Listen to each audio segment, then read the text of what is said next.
Carta do apóstolo Paulo aos Colossenses, capítulo 2, de 8 a 23.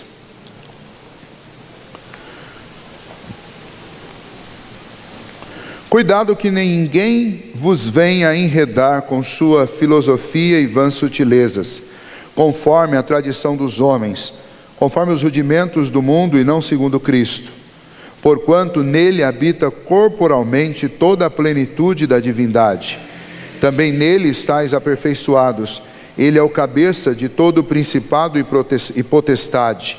Nele também fostes circuncidados, não por intermédio de mãos, mas no despojamento do corpo da carne, que é a crucificação de Cristo, tendo sido sepultados juntamente com ele no batismo, no qual igualmente fostes ressuscitados mediante a fé no poder de Deus que o ressuscitou dentre os mortos.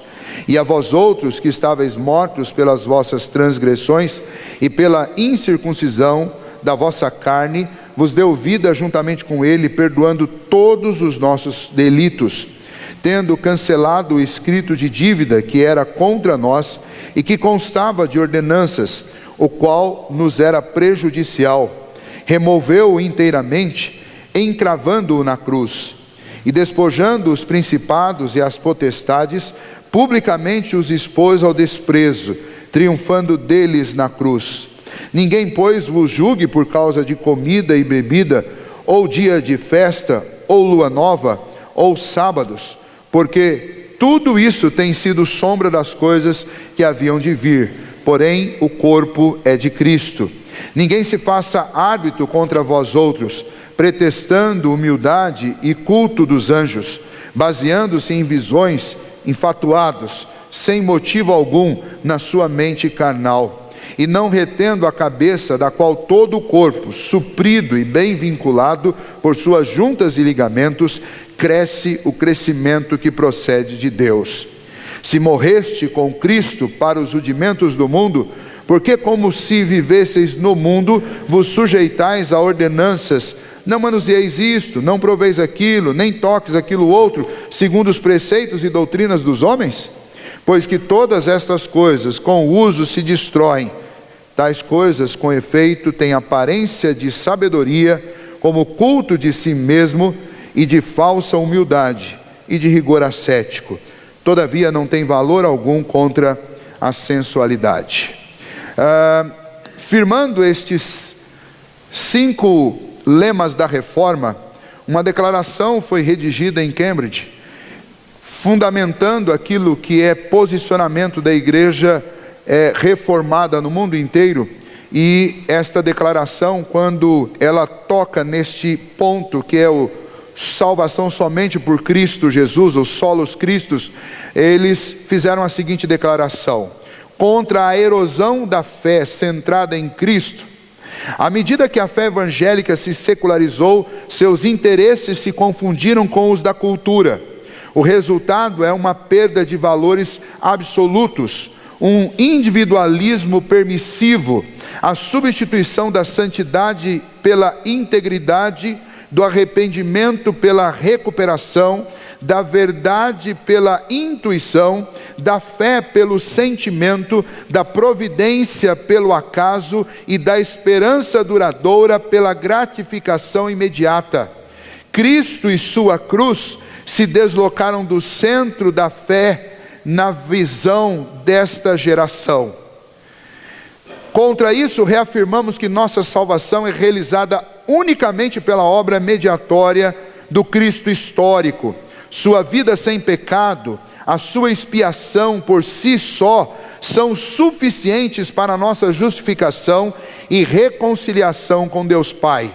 Negamos que o Evangelho esteja sendo pregado se a obra substitutiva de Cristo não estiver sendo declarada, e a fé em Cristo e sua obra não estiver sendo invocada no centro de toda esta pregação. Esta foi a declaração dos nossos irmãos lá de Cambridge.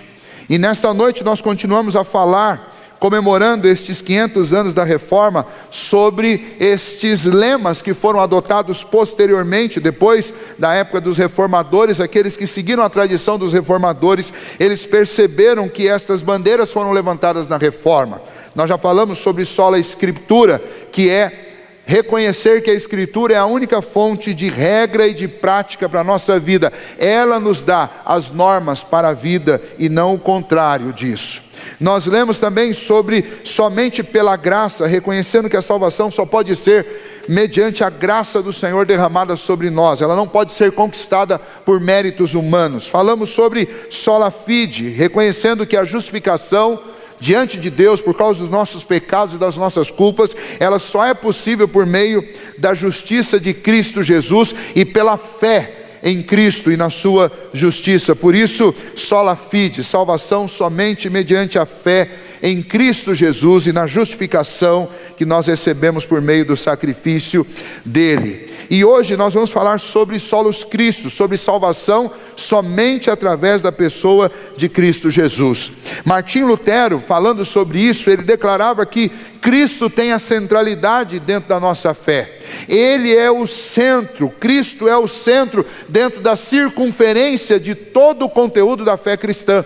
Cristo está no centro, não é o homem, não é a igreja, não é a tradição, não é o clero religioso, não são as penitências, não são os sacrifícios, não é nenhuma outra cerimônia. Quem está no centro da fé cristã é Jesus Cristo. E isso significa que Ele é o que fez e faz a salvação do homem. Ele morreu, Ele ressuscitou e Ele é o fundamento da nossa esperança. O nome dele está difundido em toda a Escritura como Messias, Redentor e Salvador.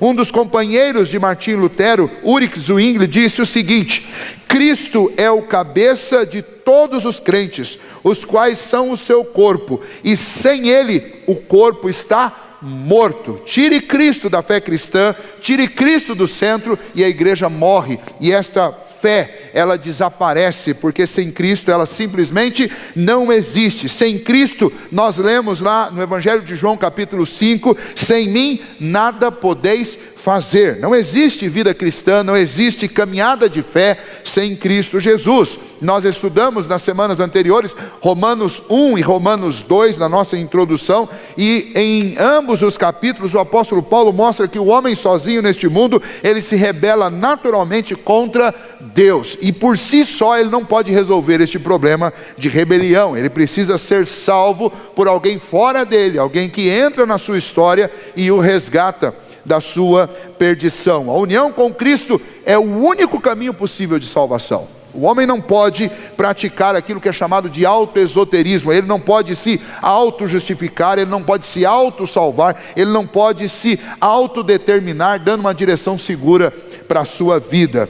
E a carta que o apóstolo Paulo escreve aos Colossenses é uma carta onde o apóstolo Paulo vai falar sobre a exclusiva suficiência de Cristo Jesus. A palavra suficiência já é suficiente, mas você vai perceber que do começo ao fim desta carta, o apóstolo Paulo vai insistir em mostrar a suficiência de Cristo, especialmente para a vida daqueles que estavam seguindo Jesus, mas estavam sendo tentados a associar à sua fé alguns outros elementos que deveriam ser tirados, descartados, que eram completamente insuficientes e eram completamente dispensáveis para a simples fé em Cristo Jesus e a mensagem do Evangelho. Estes falsos mestres ensinavam uma doutrina estranha, que naquela época foi chamada de heresia dos colossos. Essa heresia, no segundo século, ela vai receber um outro nome, e ela vai receber um nome conhecido até hoje como gnosticismo, que era uma prática especialmente de alguns mestres que penetraram na igreja. Eu vou falar um pouquinho mais sobre isso daqui a pouco, mas eles penetraram na igreja e eles provocavam, extraindo ideias tanto da filosofia quanto do misticismo religioso pagão dos romanos. Eles traziam ideias de uma separação dentro do homem, de tal maneira que o homem, composto de espírito e de matéria, ele tinha algo santo e algo perverso em si. Tudo que era imaterial, intangível, intocável, era bom, santo, justo e reto, mas estava aprisionado naquilo que é material, que na visão deles era absolutamente perdido, corrompido, destruído e sem nenhum tipo de esperança de salvação. E então eles traziam isso para dentro da fé cristã, associado com outras heresias, que antes era um pensamento que deveria ser cultivado, mas foi distorcido no Antigo Testamento, e nos dias do Senhor Jesus, e principalmente nos dias dos apóstolos, havia uma prática completamente distorcida daquilo que era ensinado no Antigo Testamento, e a associação feita a essa heresia eram de práticas que vinham do legalismo judaico. Aquilo que tinha sido uma religião lá no passado, instituída por Deus, para apontar para Cristo Jesus, foi tão deturpada e tão obscurecida pela tradição dos judeus, que construiu uma religião completamente diferente, que se recusou inclusive a reconhecer a divindade de Jesus Cristo. E esse legalismo judaico, que deveria ser abandonado pelos cristãos, estava sendo trazido de volta por esses falsos profetas, associado ao que seria depois o gnosticismo. E junto com isso haviam duas práticas que sempre foram estranhas à vida da igreja e continuam presentes até hoje e são estranhas, que é o misticismo religioso, o abandono completo da razão, da compreensão, do estudo, do entendimento, e a entrega completa ao misticismo, aquilo que é mágico, aquilo que é sensorial, aquilo que é altamente subjetivo e que não tem base, que não tem fundamento nas Escrituras. Misticismo religioso, que a gente vê espalhado em todas as igrejas por aí nos nossos dias. E junto a isso, o ascetismo, que eram prática de abstinência voluntária sobre algumas coisas, para alcançar algum tipo de santificação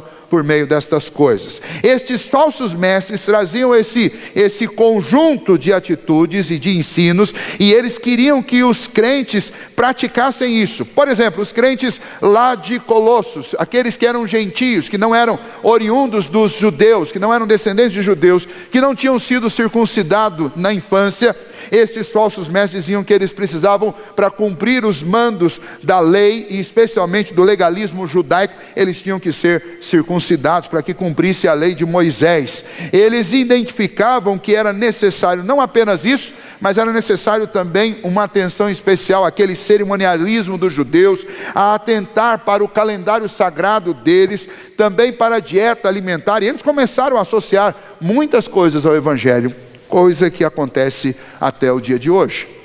E então o apóstolo Paulo precisa escrever para esta igreja e para aquele povo, para mostrar que Cristo era suficiente para a fé e para a caminhada deles. Eles não precisavam associar estas coisas, eles não precisavam se obrigar a estas práticas, e qualquer que tentasse fazer isso com eles, estaria cometendo um erro.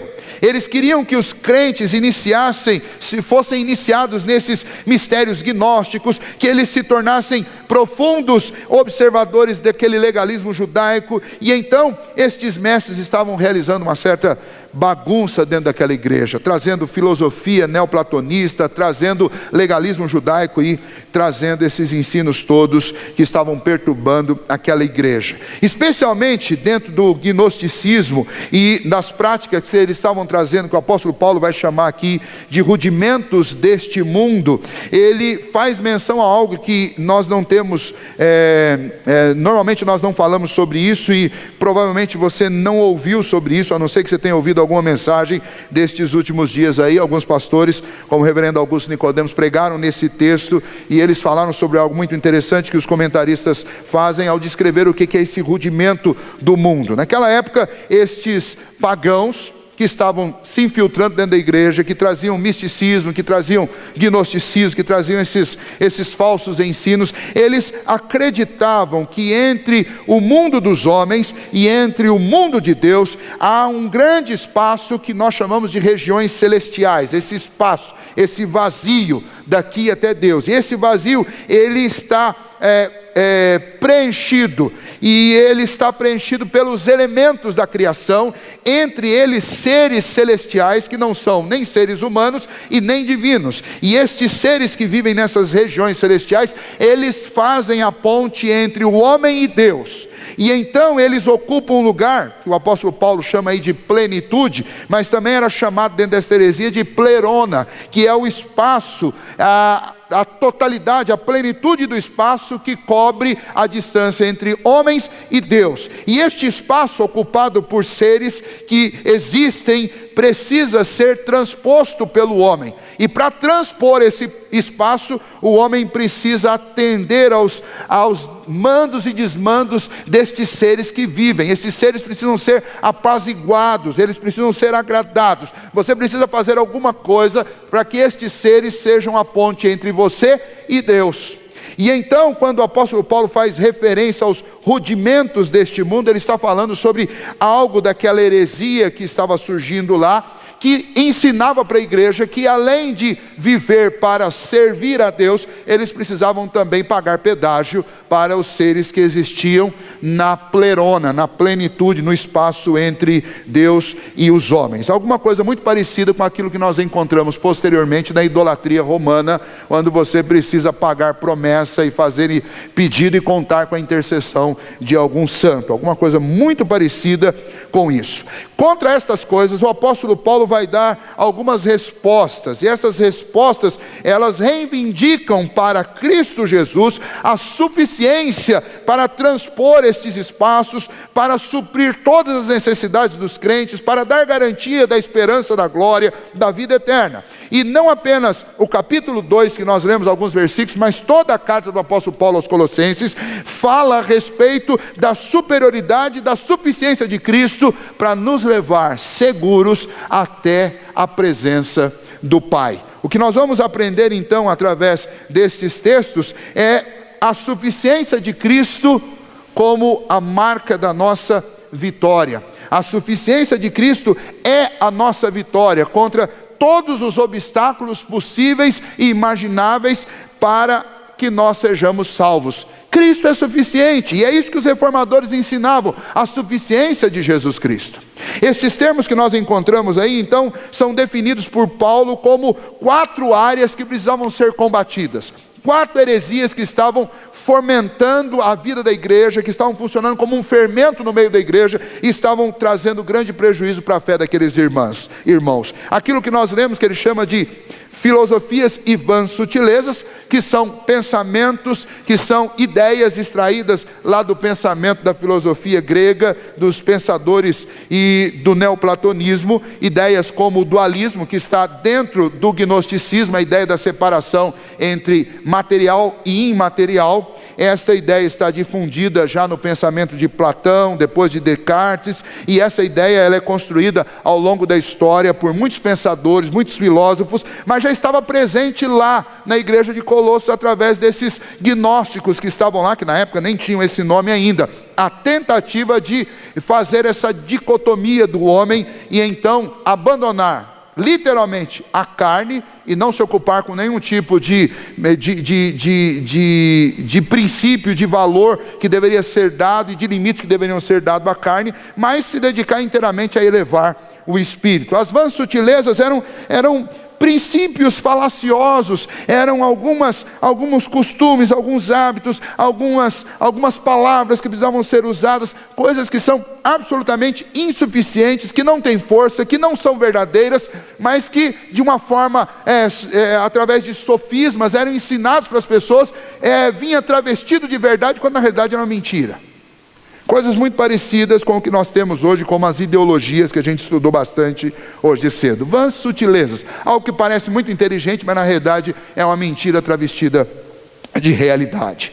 O outro aspecto que o apóstolo Paulo vai atacar é esta tentativa de impor tradições humanas como caminho de salvação, como por exemplo as tradições do judaísmo, as agendas de festas e as leis que deveriam ser tomadas como algo que apontava para Cristo, mas quando Cristo veio, elas dão lugar àquilo que é maior do que elas próprias. E quando estes falsos mestres tentavam reiniciar estes cerimoniais, esta agenda de festa, estas dietas e este legalismo judaico, eles deveriam ser resistidos e eles não poderiam ser obedecidos, porque era um retrocesso isso, trocar Cristo por aquilo que foi usado para apontar para Cristo, é trocar o real por aquilo que apontava, é trocar aquele que é por aquilo que apontava para o que é. É uma troca tola, e nós estudamos bastante sobre isso quando estudamos a carta aos Hebreus. E os rudimentos do mundo que eu acabei de citar eram considerados primeiro pelos filósofos como os elementos básicos que compõem o mundo,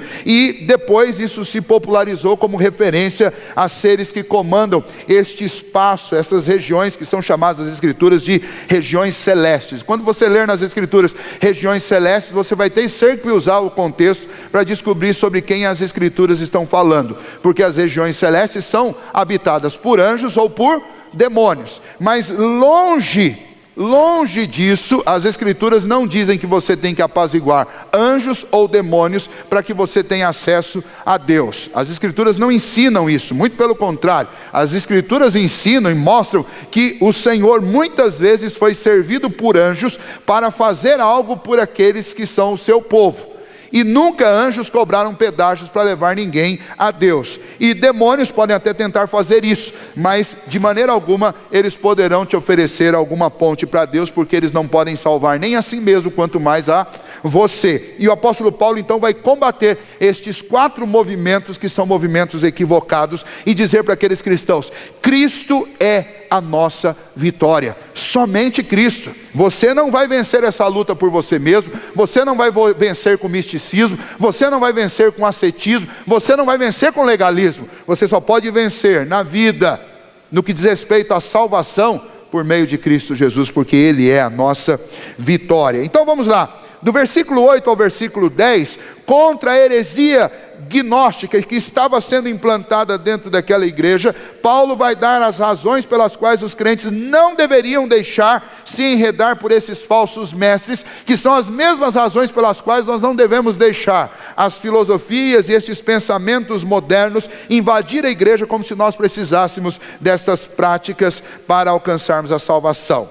Vejam lá, do versículo 8, ele diz: cuidado que ninguém venha a enredar vocês, que ninguém venha a envolver vocês numa cilada. Em Cristo habita corporeamente toda a plenitude de Deus. Paulo está usando a mesma palavra que eles usavam para fazer referência a esse espaço que existe entre homens e Deus, a plerona, a plenitude, e vai dizer o seguinte: olha, em Cristo Jesus habita toda a plenitude de Deus. Vocês querem chegar até Deus, o caminho não são os anjos, os demônios ou os seres que vivem nas regiões celestes. Vocês não precisam deles, porque Cristo tem em si mesmo toda a plenitude de Deus. Por isso que Cristo disse: eu sou o caminho, a verdade e a vida, e ninguém vem ao Pai se não for por mim, porque Ele é não apenas homem, mas Ele é absolutamente, plenamente Deus. Paulo descreve a pessoa de Cristo Jesus e a união que existe também entre corpo e entre espírito, entre o homem carne e o homem divino, o homem que é a segunda pessoa da Trindade. Ele descreve isso como uma união perfeita. E então ele está também desconstruindo a ideia dos gnósticos, dizendo que é impossível você juntar corpo e espírito, matéria e imaterial. E ele vai mostrar que é possível sim. Em Cristo Jesus essas duas coisas estão unidas perfeitamente. Então o argumento dele é que em Cristo Jesus, em quem habita toda a plenitude de Deus, em Cristo Jesus eles tinham para si mesmos e para a sua igreja a resposta contra aquela heresia que estava sendo ensinada a respeito da necessidade de atender e apaziguar o desejo e a vontade daqueles que habitavam na plerona, nas regiões celestes, porque em Cristo Jesus eles já tinham a plenitude de Deus, é o que diz o versículo 9, porque nele habita corporalmente toda a plenitude de divindade. Mas ele continua: também nele estáis aperfeiçoados. Ele é o cabeça de todo, o principado e potestade. Nele também estáis aperfeiçoado. O que ele está dizendo é: os gnósticos, eles ensinavam o seguinte: vocês precisam aprender a desenvolver o espírito para alcançar um conhecimento elevado, e esse conhecimento elevado vai ajudar vocês a transpor essa distância entre vocês e Deus. Então eles precisavam de um aperfeiçoamento, eles precisavam lutar duramente contra a matéria do corpo, e eles precisavam fazer evoluir o espírito, para que eles alcançassem esse estado de perfeição, onde eles pudessem ter comunhão com Deus. E aí o apóstolo Paulo diz: não, vocês não têm que fazer isso, porque em Cristo Jesus reside toda a plenitude de Deus, e nele vocês foram aperfeiçoados. Normalmente o que a gente pensa quando a gente lê isso daqui, a gente fala: mas eu não sou perfeito ainda. Você pode não ser perfeito no seu estado de humanidade, no nosso estado de humanidade, na nossa jornada. Tanto é que o apóstolo Paulo nos manda desenvolver a salvação, e quando ele fala isso, viva de acordo com isso, que esse presentão que você recebeu, desenvolva isso, se comporte como. É isso que o apóstolo Paulo ensina. Mas lá na glória, no livro da vida, na presença de Deus Pai, os nossos nomes foram limpos, foram aperfeiçoados, e nós estamos absolutamente justificados por Deus. E é isso que o apóstolo Paulo está dizendo: vocês não têm mais que se preocupar com aperfeiçoamento para alcançar Deus, porque em Cristo Jesus, em quem habita toda a plenitude de Deus, a distância entre homens e Deus foi transposta. E em Cristo Jesus, os nossos defeitos, as nossas deformidades foram saradas, porque Ele é aquele que nos aperfeiçoa. E é apenas uma questão de tempo, até que o dia em que Ele nos chame, chegue. E nesse dia nós vamos ver qual o tamanho, a profundidade, a grandeza e a extensão dessa obra que Deus realizou em nosso favor. Nós já fomos perdoados, nós temos a certeza da ressurreição dos mortos, nós somos adotados na família de Deus, fomos feitos filhos de Deus, aceitos pelo Senhor. A glória é algo absolutamente certo, a vida eterna é certa, a ressurreição é certa, a transformação do corpo é certa. Não precisamos mais nos preocupar com nenhum tipo de ser espiritual que possa existir, porque Cristo já fez a obra completa. E então o apóstolo Paulo estava dizendo que Cristo é a nossa vitória, porque Ele é absolutamente suficiente para nos levar até Deus, e suficiente para nos transformar e nos aperfeiçoar diante de Deus. Até hoje nós continuamos ouvindo ensinos dentro de igrejas, que os cristãos precisam se aperfeiçoar nisso, que precisam fazer aquilo outro, que precisam, dentro de algumas denominações, que precisam agradar anjos, precisam agradar seres celestiais. Existem religiões que dizem que você tem que agradar inclusive demônios, e faz trabalho para o demônio aqui, para o outro lá, para que você possa transpor o espaço que existe entre você e Deus. Mas o Evangelho, e especialmente aqueles que são que levam o lema da reforma, que defendem, que seguem esta herança que nós recebemos de uma fé fundamentada nas Escrituras, nós defendemos e declaramos que a única necessidade nossa para a salvação é que nós creiamos em Cristo Jesus. Ele é a nossa vitória, e Ele é suficiente para que nós um dia possamos habitar na glória com o Senhor. É a suficiência de Cristo. O segundo argumento que o apóstolo Paulo vai usar para mostrar a vitória que temos em Cristo Jesus é contra os legalistas, e ele vai falar sobre eles a partir do versículo 11 até o versículo 18. O apóstolo Paulo, ele vai mostrar que estes princípios que eram extraídos do judaísmo, estavam sendo trazidos para dentro da igreja, e essas ordenanças, esse legalismo, era prejudicial. Era prejudicial porque tirava de Cristo a glória da obra da redenção, e transportava novamente o peso para cima do homem. E não só fazia isso, mas trazia também com isso aquilo mesmo que existia antes da pregação do Evangelho. A total insuficiência das obras humanas novamente eram colocadas em evidência.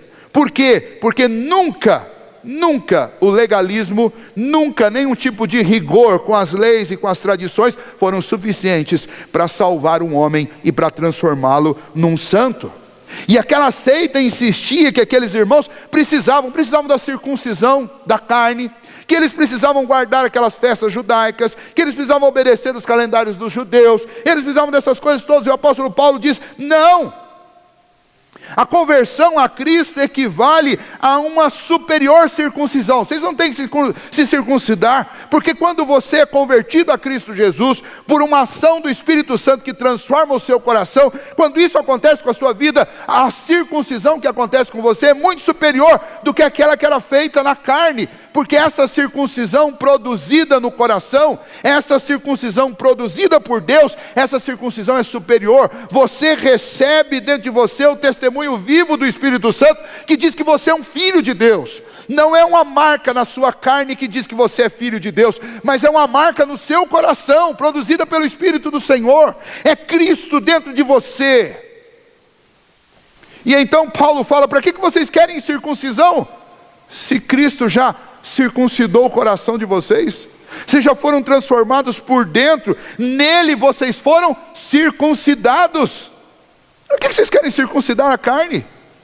Isso é tão pequeno e tão inferior ao que Cristo fez.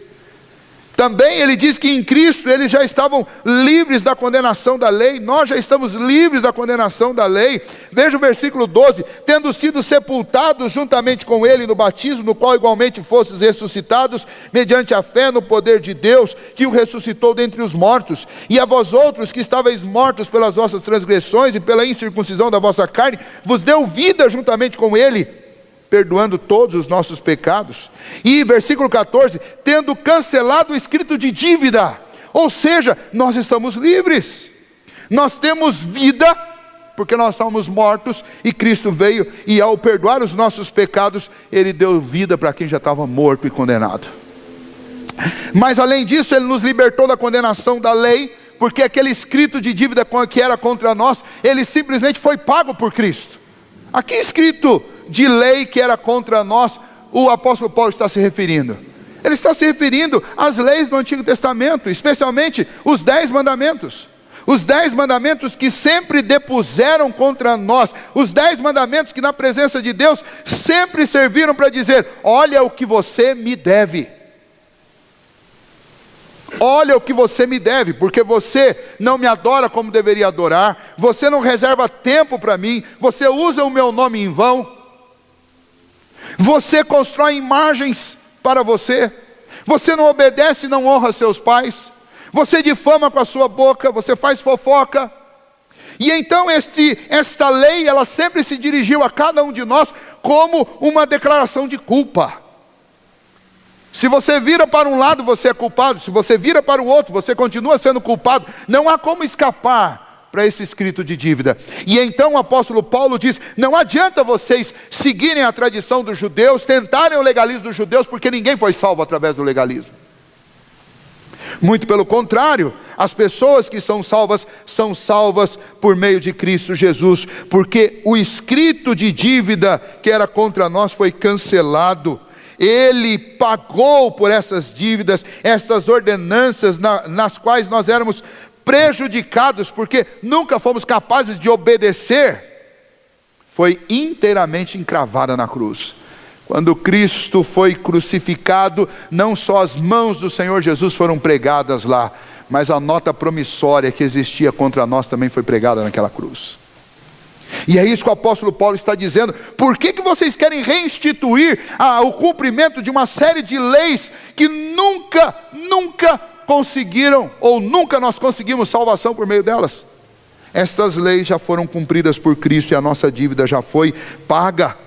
Por que Cristo é a nossa vitória? Porque em Cristo nós já triunfamos também sobre Satanás, sobre os principados e potestades. Porque, veja, quem que é que comanda esse pessoal todo? Quem que tem mais poder do que todos eles? E quem é que já os venceu e os despojou de toda a sua autoridade, de todas as suas armas, e colocou um freio neles? O apóstolo Paulo diz: e despojando os principados e potestades, publicamente os expôs ao desprezo, triunfando deles na cruz. Ou seja, Jesus cumpriu toda a tarefa de redenção para nós. Ele não só nos deu vida, nos libertou da condenação da lei, nos libertou da acusação que Satanás dioturnamente fazia diante de Deus a respeito de cada um de nós. Colocou limites a Satanás, ele foi amarrado literalmente, e ele não pode mais impedir que você sirva a Deus, que você ouça sobre Cristo Jesus e que você pregue aquilo que o Senhor Jesus nos ensinou. Então nós não podemos de maneira alguma retroagir, porque é tolice, é trocar aquilo que é melhor por aquilo que é pior e por aquilo que não dá resultado. Cristo Jesus é a nossa vitória, por isso Ele é suficiente. Por isso os reformadores diziam, somente Jesus, somente Cristo. Ele já cumpriu plenamente a lei, Ele não precisava, Ele é o legislador da lei, Ele é santo, Ele não tinha o desejo de transgredir, mas ainda assim Ele cumpriu. E esse é o tipo de coisa que nós não podemos desconsiderar. Por quê? Porque o cumprimento da lei por nossa parte não é critério para a salvação. Porque esta lei foi cumprida por Cristo Jesus. Cumprir o calendário judaico não é critério para a salvação. E infelizmente tem gente nos nossos dias, inclusive dentro de igrejas, até igrejas presbiterianas, querendo reinstituir coisas do judaísmo. Nós não precisamos disso para a salvação, nós só precisamos de Cristo. E estas coisas todas do Antigo Testamento que nós temos, que é extremamente útil para a instrução, que nos ensinam como agradar a Deus, que nos ensinam como Cristo já estava apresentado em todo o Antigo Testamento, elas não devem ser tomadas para nós como alguma coisa que você precisa continuar repetindo, aqueles sacrifícios, aquelas cerimônias, tudo aquilo.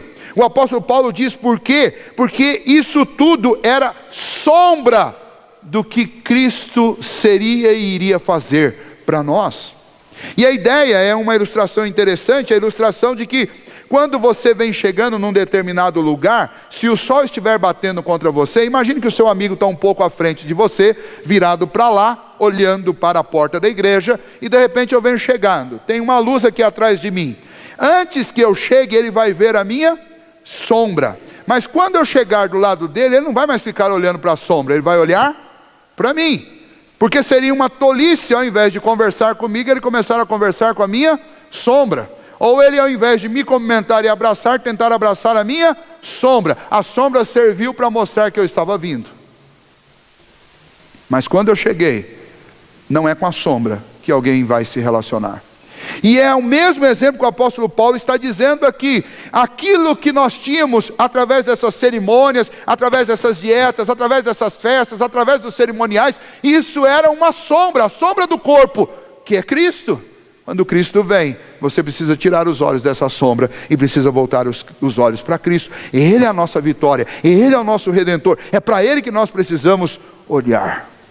E então nós ouvimos bastante sobre isso, e o apóstolo Paulo afirma que Cristo é a nossa vitória, porque Ele superou todos os inimigos que apontavam e que tinham domínio, algum tipo de acusação contra nós. Mas não só isso, o apóstolo Paulo também ataca o misticismo religioso daquele povo, e então ele vai afirmar a partir do versículo 16: ninguém pois vos julgue por causa de comida, bebida, ou dia de festa, ou lua nova, ou sábado, porque tudo isso tem sido sombra das coisas que haviam de vir, porém o corpo é de Cristo. Ninguém se faça árbitro contra vós outros, pretextando humildade e culto dos anjos, baseando-se em visões, enfatuado, sem motivo algum, na sua mente carnal, e não retendo a cabeça, da qual todo o corpo, suprido e bem vinculado por suas juntas e ligamentos, cresce o crescimento que procede de Deus. Qual que é o problema que o apóstolo Paulo está atacando?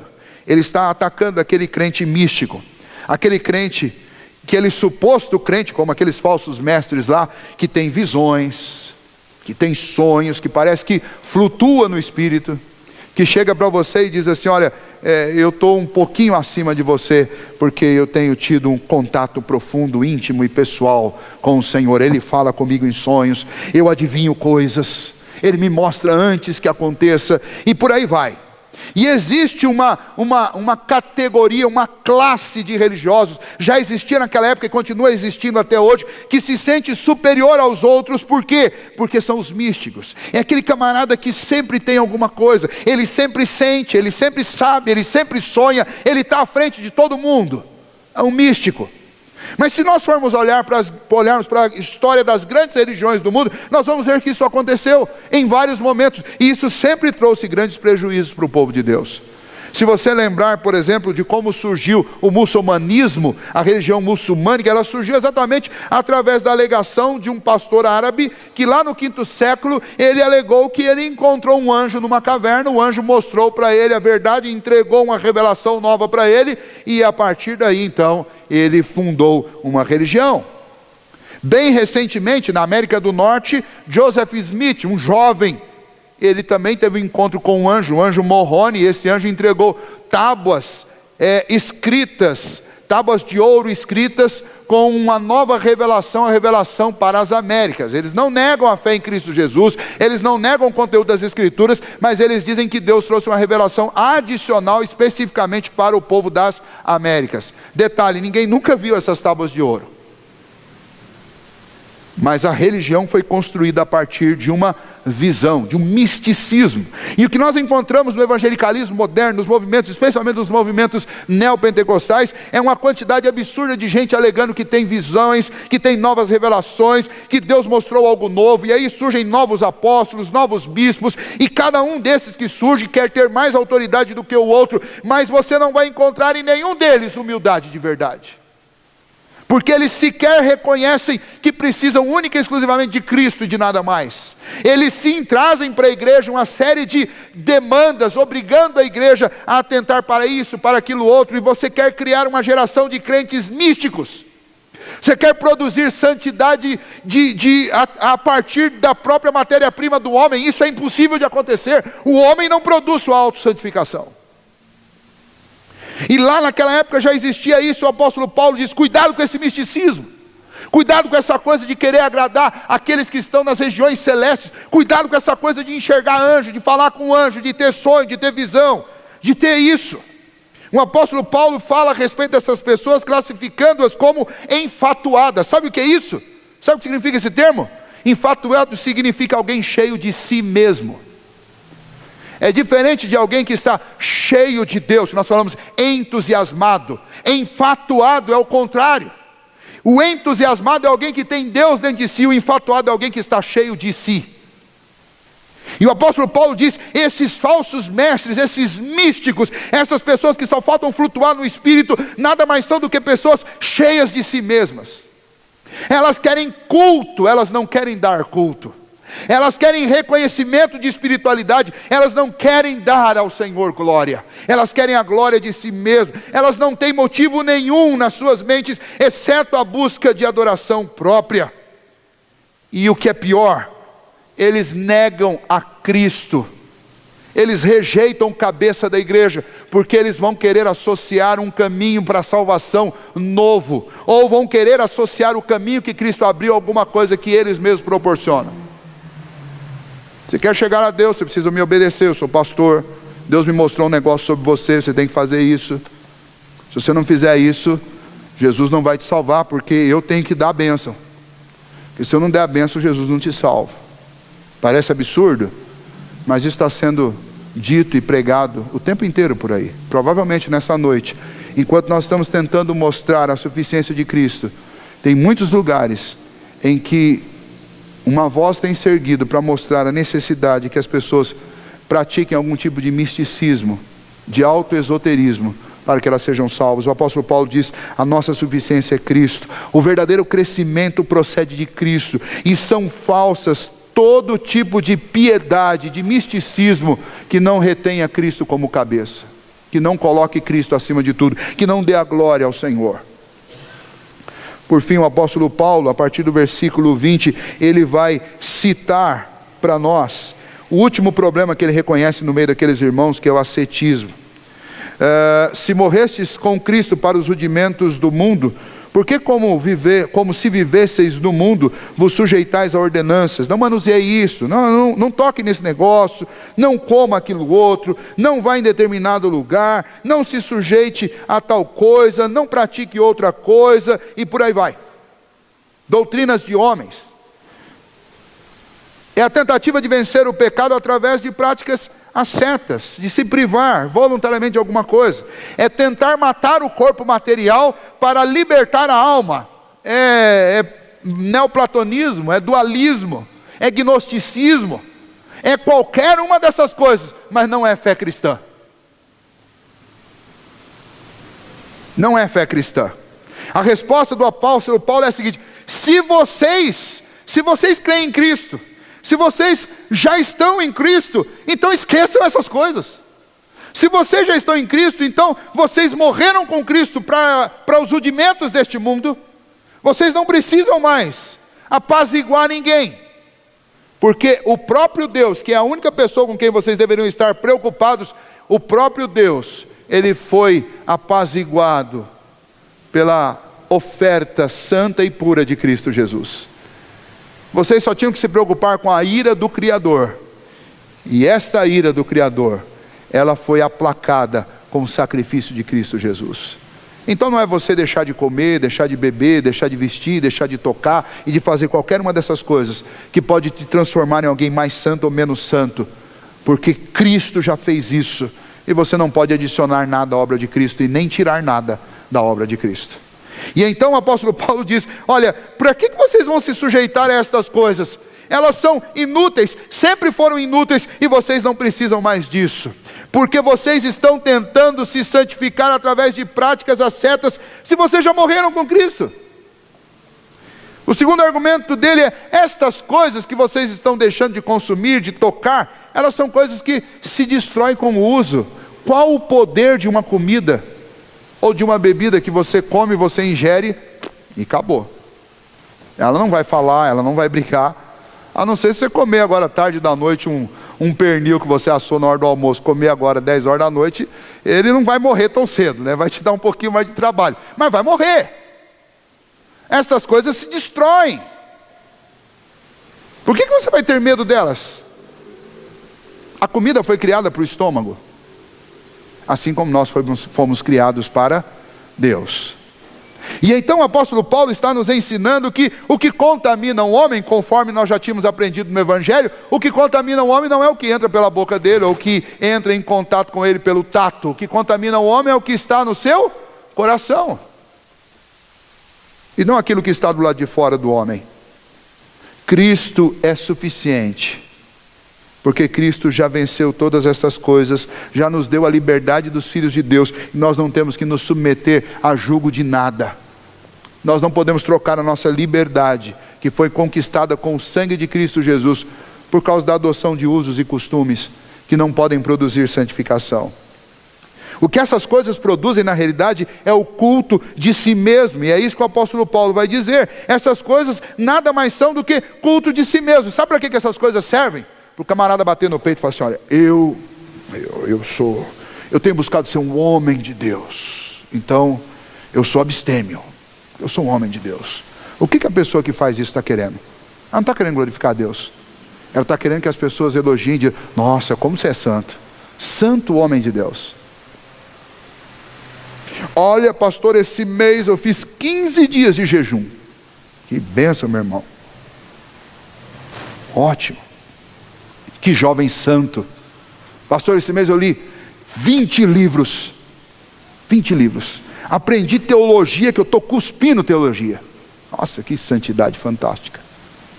Pastor, E aí começa, as pessoas começam.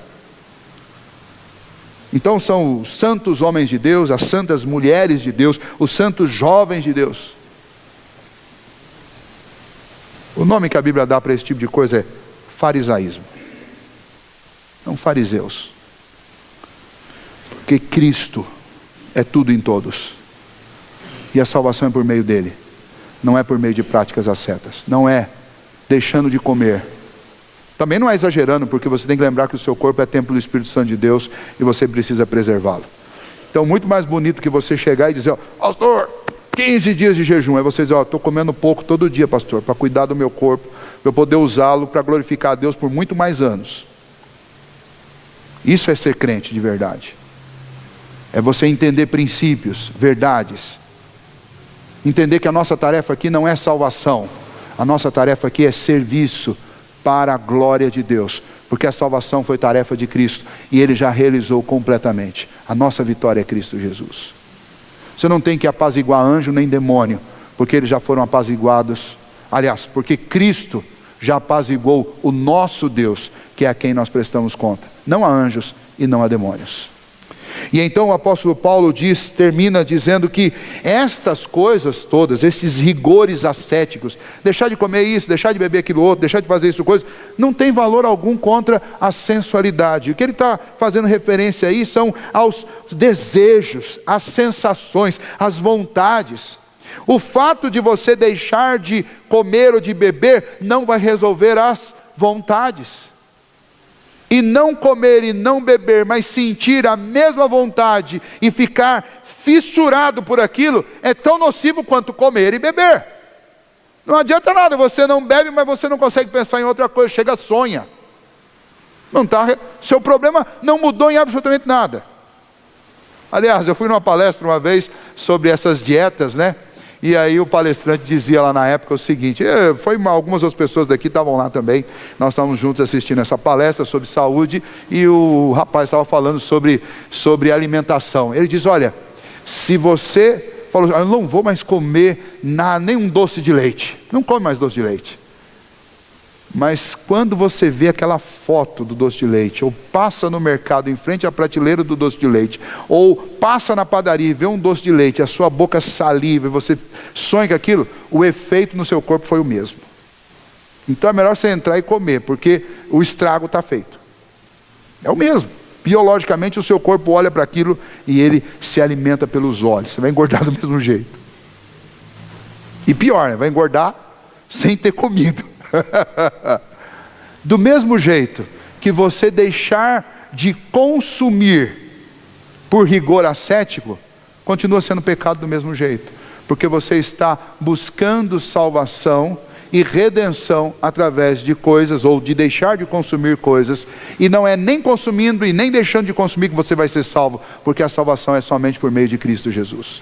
Não é consumindo ou deixando de consumir que você vai se tornar santo, porque a santificação é uma obra de Deus em nós, e Ele efetua em nós tanto a vontade de adorá-lo, de servi-lo e de obedecê-lo, quanto Ele também realiza em nós isso. Ele coloca poder, força para que você faça.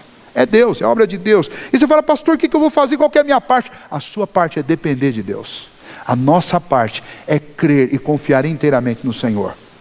Não é um pé no chão e o outro em cima do Evangelho. São os dois pés sobre o Evangelho. E você crê piamente que é isso. Porque quando nós chegarmos diante do Senhor, nós não vamos poder levar uma bolsinha. Se o que Cristo fez não for suficiente, eu vou pegar minha bolsa. Se o que Cristo fez não for suficiente, você não tem mais nada para oferecer. Nenhum de nós tem. Ou nós confiamos inteiramente em Cristo, ou nós estamos completamente condenados e mortos. E é isso que o apóstolo Paulo ensinou.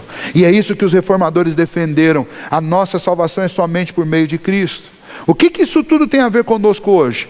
Tem a ver conosco hoje porque nós vivemos no meio de uma cristandade, de um povo evangélico neste nosso país que colocou Cristo fora do centro. No centro está o culto, que eu acho legal. No centro estão as pessoas, os líderes, os pastores que eu gosto. No centro está o meu coração, o meu desejo, o meu gosto. No centro estão os meus interesses. No centro está o meu trabalho por salvação. No centro está as minhas obediências, que são ridículas, mas é isso que as pessoas colocam no centro. E infelizmente o problema não é diferente daquela época. Naquela época nós tínhamos uma igreja vendendo indulgências e vendendo caminhos para o céu. Hoje nós temos centenas e milhares de igrejas trocando a salvação em Cristo Jesus por oferta, por dinheiro, exigindo e enganando pessoas, exigindo delas sacrifícios pessoais para que elas possam ser salvas, quando a salvação é oferecida graciosamente por Cristo Jesus. O ambiente não mudou. Eu não pertenço a uma denominação, uma igreja como essa, eu sou presbiteriano de carteirinha. Ok, beleza, você é presbiteriano, então você está plenamente confiado na obra de Cristo Jesus? O que isso tem a ver conosco aqui? Tem a ver que muitos de nós, apesar de sermos presbiterianos, dentro de uma igreja que tem uma herança reformada, ainda viemos à igreja com um sentimento de que se eu faltar à igreja, Jesus volta e eu fico. Ultimamente o povo não tem sentido muito medo disso, né? Mas tudo bem. Mas tem gente que ainda sente. E então nós precisamos entender que a resposta para todas as nossas insuficiências sempre foi e continua sendo Cristo Jesus. O centro do Evangelho é Cristo, e o centro da nossa vida tem que ser Cristo. O centro da nossa confiança precisa ser Cristo. Em quem você tem confiado? Nós somos viciados em confiarmos em nós mesmos. E quando a gente não confia na gente mesmo, a gente confia em outras pessoas. Mas o que esta palavra, o que o apóstolo Paulo estava fazendo com que aqueles colossenses entendessem, é que eles deveriam confiar em Cristo. Estou com um problema financeiro, com quem que eu vou falar? Com Cristo. Estou com um problema de relacionamento conjugal, com Cristo. Estou com dúvida sobre a salvação, com quem eu falo? Com Cristo. Estou com um problema nos meus estudos, com quem eu? Com Cristo. Meu professor me ataca na faculdade, com quem que eu falo? Com Cristo. Estou sentindo que uma depressão está tomando conta do meu coração, qual que é o remédio? Cristo.